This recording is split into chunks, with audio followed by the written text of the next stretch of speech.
नमस्कार मित्रांनो. बाळासाहेबांनी दसरा मेळावा सुरू केला होता.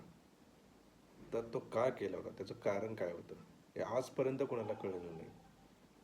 किमान त्यांच्या सुपुत्रांना सुद्धा ह्या गोष्टी कळलेल्या नाहीत.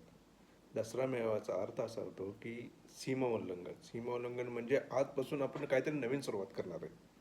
आणि ती सुरुवात ही आपल्याला पुढे घेऊन जाईल. आपल्या भविष्याच्या दृष्टीनं सगळ्या गोष्टी व्यवस्थित चालावे या दृष्टिकोनातनं हा सीमोल्लंघन सुरू केलं होतं.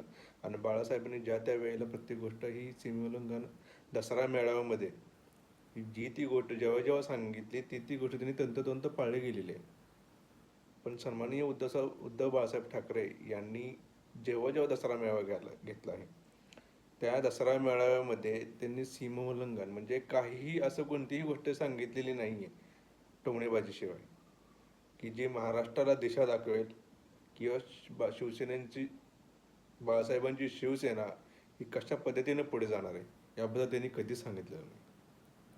तुम्ही त्यांचे दसरा मेळाव्याचे कोणतेही भाषण उचला आणि बाळासाहेबांचे त्यांचे दसरा मेळाव्याचे कोणतेही भाषण उचला आणि त्यानंतरचा इतिहास बघा, तुम्हाला समजून जाईल की बाळासाहेबांचा दूरदृष्टी आणि उद्धव साहेबांची नसलेली दृष्टी हे यात किती जमीन आसमानचा फरक आहे. म्हणूनच बाळासाहेबांचा वारस जर कोणी म्हणत असेल कोणाला, तर वारस तुम्ही फक्त पुत्र म्हणून असाल, पण वैचारिक वारस हा अजून ठरायचा आहे आणि त्याला अजून वेळ आहे.